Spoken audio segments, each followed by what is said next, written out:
किसी महान इंसान ने कहा था कि मेरी बातों को आंख मूंद कर मत मानो, तर्क और अनुभव से परखो। जी हाँ, गौतम बुद्ध, जिनके तर्क, ज्ञान और शिक्षाओं के कारण बौद्ध धर्म की स्थापना हुई। लेकिन प्रश्न है, क्या बुद्ध की शिक्षाएं वाकई विज्ञान की कसौटी पर खरी उतरती है, या फिर इनके पुनर्जन्म, कर्म और देवताओं की कहानियाँ सिर्फ एक कल्पनाएं हैं? क्या ये विश्वास है या फिर एक झूठ का जाल? डॉक्टर भीमराव अंबेडकर ने ईसाई धर्म को ठुकराया और हिंदू धर्म की बुराइयों को उजागर किया और लाखों दलितों के साथ 22 प्रतिज्ञाएं लेकर बौद्ध धर्म की राह चुनी। लेकिन जरा सोचिए, अगर बौद्ध धर्म इतना तार्किक और वैज्ञानिक था, तो फिर अंबेडकर ने बुद्ध धर्म की शिक्षाओं को अंधविश्वास कहकर क्यों खारिज कर दिया, और अंबेडकर ने इसे नवयान के रूप में क्यों बदल डाला? आइए इन सारे सवालों के जवाब को हम इस वीडियो पर देखें। तो फिर चलिए।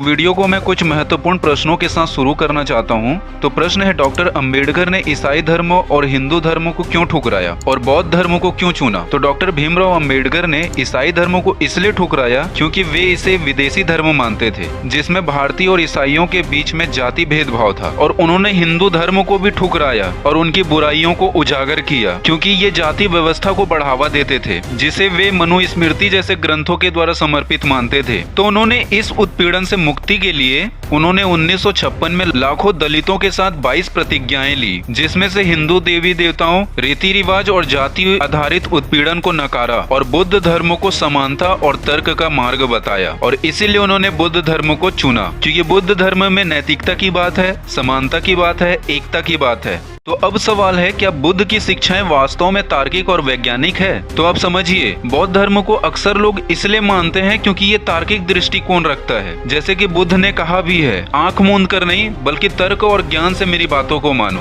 तो एक तार्किक दृष्टिकोण से बौद्ध धर्म को सराहा जाता है। लेकिन क्या आपको पता है कि बौद्ध धर्म की कुछ बातें हैं जो विज्ञान की कसौटी में खरी नहीं उतरती है? और यही कारण है कि अंबेडकर ने भी बौद्ध धर्म की इन सारी बातों को अंधविश्वास माना। तो वो कौन कौन सी बातें हैं, आइए हम देखें।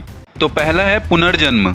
मंजिम निकाय उसके 136 में पुनर्जन्म के बारे में लिखा है। अब ये विचार या ये सिद्धांत क्या बताती है कि कर्म के आधार पर आपका दूसरा जन्म तय होता है, लेकिन इसका कोई वैज्ञानिक प्रमाण नहीं है। विज्ञान तो कहता है कि मृत्यु को चेतना का अंत माना जाता है और पुनर्जन्म का होना गैर वैज्ञानिक है, जिसका कोई सबूत नहीं है। दूसरा है कर्म। धम्मपद छंद 127 और 128 में कर्म के विषय में लिखा है, और ये कर्म का विचार या सिद्धांत आपके इस जन्म का कार्य आपके अगले जन्म को तय करता है, जो कि विज्ञान इसे साफ नकारती है। तो विज्ञान कहता है कि हर चीज का एक कारण देखा जा सकता है, लेकिन कर्म के अदृश्य फल को कैसे मापें? तो इसके लिए कोई भी प्रयोग नहीं है जो साबित करे कि दुर्घटना पिछले जन्म के कर्म से हुई है। धम्मपद के कर्म वर्ग में 127, 128 में लिखा है कि कर्म ही तय करता है, अच्छा करो तो अच्छा मिलेगा। लेकिन आप सोचिए कि ये नैतिकता सिखाने का एक तरीका है, लेकिन विज्ञान की नजर में सिर्फ ये कहानी जैसी है, क्योंकि इसका कोई भी साइंटिफिक प्रूफ नहीं है।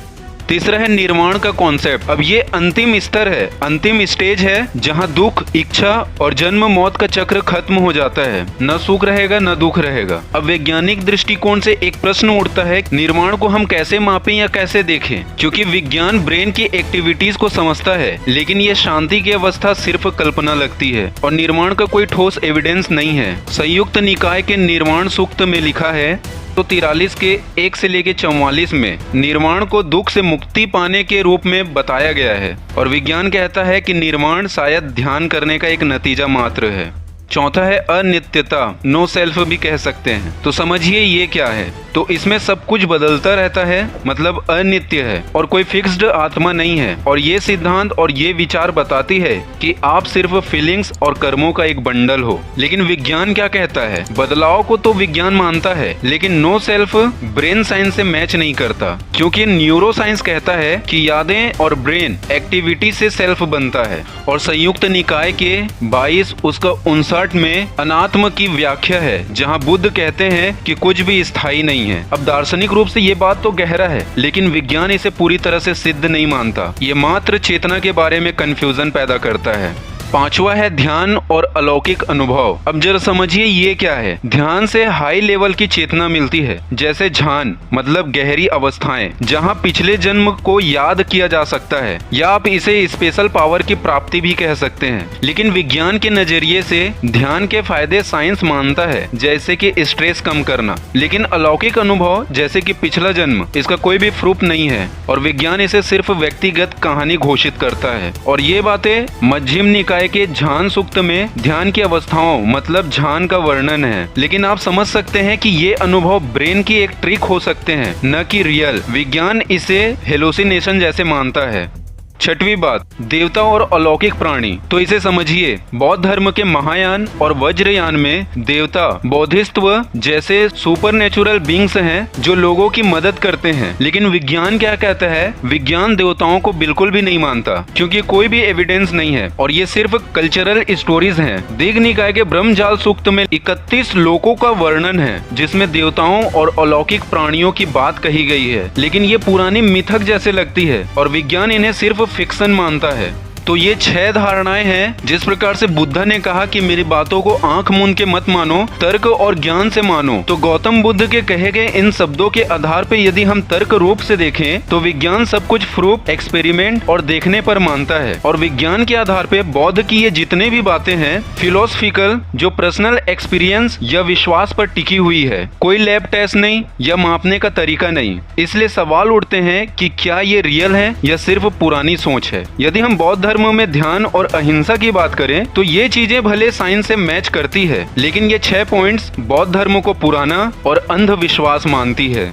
और रही बात डॉक्टर अंबेडकर की, तो अंबेडकर ने पुनर्जन्म, कर्म और देवताओं को प्राचीन विचारों का अवशेष माना है। अवशेष तो आप समझते ही होंगे। और डॉक्टर अंबेडकर का मानना था गौतम बुद्ध की ये सारी बातें कभी भी सिद्ध नहीं हो सकते और न ही दलित इन बातों से मुक्ति पा सकते हैं। इसीलिए उन्होंने अपनी पुस्तक बुद्ध एंड हिज धम्मा में उन्होंने कहा कि बौद्ध धर्म को विज्ञान और तर्क के साथ चलना चाहिए, न कि जन्म मौत की काल्पनिक कहानियों के साथ। और यही कारण है कि उन्होंने बौद्ध धर्म के अंदर नौयान बना करके उन्होंने बौद्ध धर्म को सिर्फ सामाजिक क्रांतिकारी का साधन बनाया, जिसमें सिर्फ नैतिकता और समानता पर जोर दिया गया। तो अब सवाल है, क्या डॉक्टर अंबेडकर का नौयान बौद्ध धर्म की कमजोरियों को छिपाने की कोशिश थी? तो नौयान को सुधार और छिपाने की कोशिश दोनों के रूप में देखा जा सकता है, क्योंकि डॉक्टर अंबेडकर ने बौद्ध धर्म की जो मूल अवधारणा है उसको हटा करके नौयान का एक नया विचार बनाया, जिससे मूल बौद्ध धर्म की उसकी प्रामाणिकता पर सवाल उठते हैं। और कुछ का मानना ये भी है कि नौयान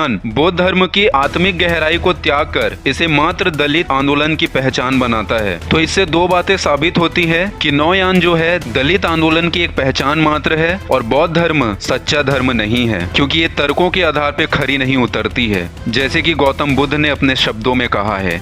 तो बात साफ है कि अंबेडकर का ईसाई धर्म और हिंदू धर्म को ठुकराना, जिसका कारण है कि ये जातिगत व्यवस्था को बढ़ावा देती थी, लेकिन उनका बौद्ध धर्म का चयन करना भी अवैज्ञानिक तत्वों के कारण सुधार की मांग करता था, जिसके वजह से उन्होंने नौयान के जरिए बौद्ध धर्म को आधुनिक बनाने की कोशिश की। लेकिन शायद इनकी कमियों को छिपाने के लिए उन्होंने बौद्ध धर्म की आत्मा को कमजोर कर दिया। उनके लिए बौद्ध धर्म सिर्फ एक राजनीतिक साधन बन गया, न कि आध्यात्मिक मार्ग। लेकिन अब भी सवाल है, क्या अंबेडकर ने वास्तव में बौद्ध धर्म को सुधारा या अपने एजेंडे के लिए एक नई कहानी गढ़ी, नौयान? तो आशा करता हूँ इस वीडियो से आपने कुछ न कुछ जानकारी जरूर प्राप्त की होगी। इस वीडियो को लाइक करें और एक दूसरे को जरूर आप शेयर करें। प्रभु आप सबको आशीष दे। आप सबको जय मसीह की।